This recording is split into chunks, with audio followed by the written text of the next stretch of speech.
I think the role of social media, it's central to why 2014, both for the trends we saw in coddling the American mind and for the trends we saw in canceling of the American mind.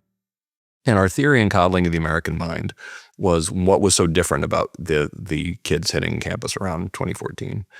And the main thing was that they grew up using social media, and that created a lot of this distorted way of thinking. But for canceling the American mind, when we talk about cancel culture as the uptick in campaigns to get people fired, expelled, punished, deplatformed, etc., for speech that would be protected, say for like a public employee, that was entirely the product. That was simply impossible before the existence of social media.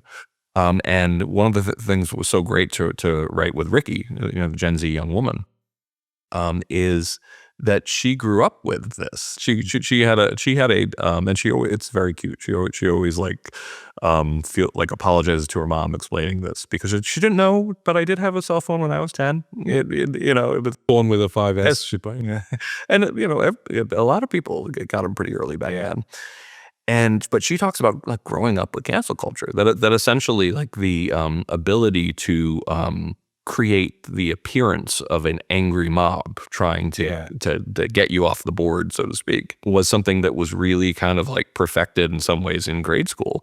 And I remember actually talking about this one time when we were doing a podcast together, because we had long since decided the definition of cancel culture is basically beginning in 2014. And she just made a kind of offhanded comment like, oh, I think it's funny because, we say it began in 2014, but I grew up with it. And I'm like, oh my God.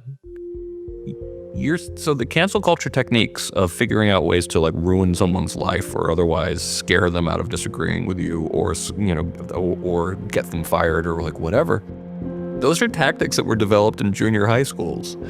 And so we're all arguing like a bunch of junior high schoolers now.